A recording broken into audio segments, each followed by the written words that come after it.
Here with Cox Head football coach Bill Stachelski after his team's 32-6 road victory over the Landstown Eagles. Falcons stay undefeated as they gear up for another city showdown with Bayside next week, and then they have Salem to follow. But before we look at those matchups, Coach, your defense has been playing lights out all year long with the Broccoli brothers, Jordan Williams, the Clemson commit, and today you hold down a very potent offense that can be dangerous with Brent Stukes to just 6 points. How'd you guys get it done?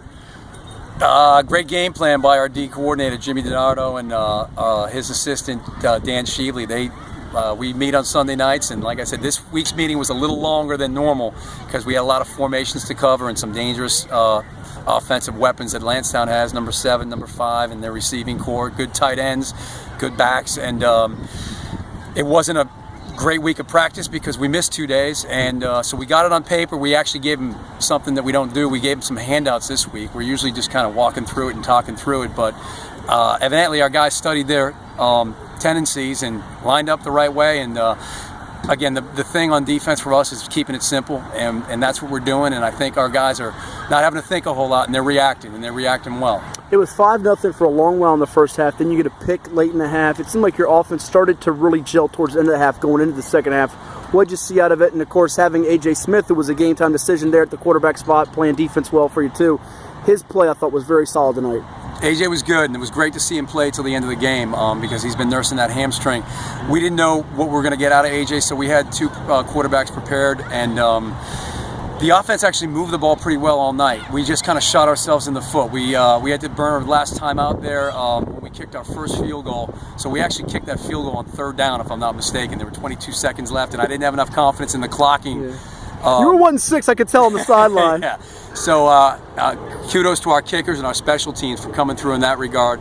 And then at halftime, you know, it was the first time we went in with a lead, with a significant lead at half. And I think that let our guys breathe a little easier. We made a couple easy adjustments, and it wasn't panic mode like we've been in the past. So when we came out, you know, we had deferred, so we were gotten the ball. And then that first drive of the third quarter was a nice long one, and I don't know if we scored or kicked a field goal, but it took a bunch of time off the clock. It tilted field position too, yeah, I thought. Yeah. And it was good all night because we were moving the ball, not necessarily capitalizing on every drive, but keeping the clock rolling. 3 field goals, was it by 2 different kickers, I think it was? Yes, we have Carson DiNardo and we have Owen Smith, both real good kickers. Nice to have 2 options there, and your special teams has been solid as your offense is starting to gel a little bit.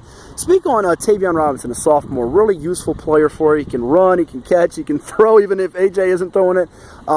Does he remind you of anybody you've had or seen on the beach? Because he's a unique player, isn't he? He's unique. He's really fluent. You know, it doesn't look like he's running 100 miles an hour, but he just has a long stride, and he's a natural. Do you have a nickname yet? Is he Mr. Smooth? I mean, he's got a real bright future, doesn't he? Oh, he does. Yeah, he's certainly one of our FBS guys that you know, people should start looking at now. He can play quarterback. He plays slot. He plays wide out. He plays corner on defense, and he can do anything. He's a quick learner, and he has a football sense and a football savvy. So a lot good more stuff coming from Tavion. Lastly, thank you for your time. I believe I saw John White in the stands from Bayside, and his staff was here scouting today as they have a bye week coming off a loss to Tallwood. You guys have played them the last 2 years in the playoffs and beat them, so you know they want revenge there.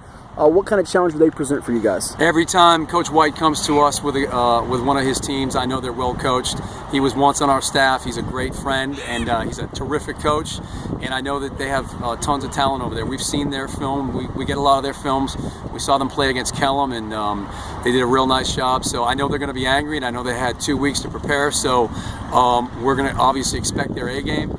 We got to just regroup and hopefully don't have too many injuries and get back at, you know, game planning tomorrow night and try and make up that ground that they already have on us and see what we can do and just keep getting better. Our message to our guys is get better every week, and certainly we did this week, and I'm looking forward to the matchup. It's always been a good game, and hopefully it lives up to its billing. We'll see you there. Thanks so much. Thanks, man.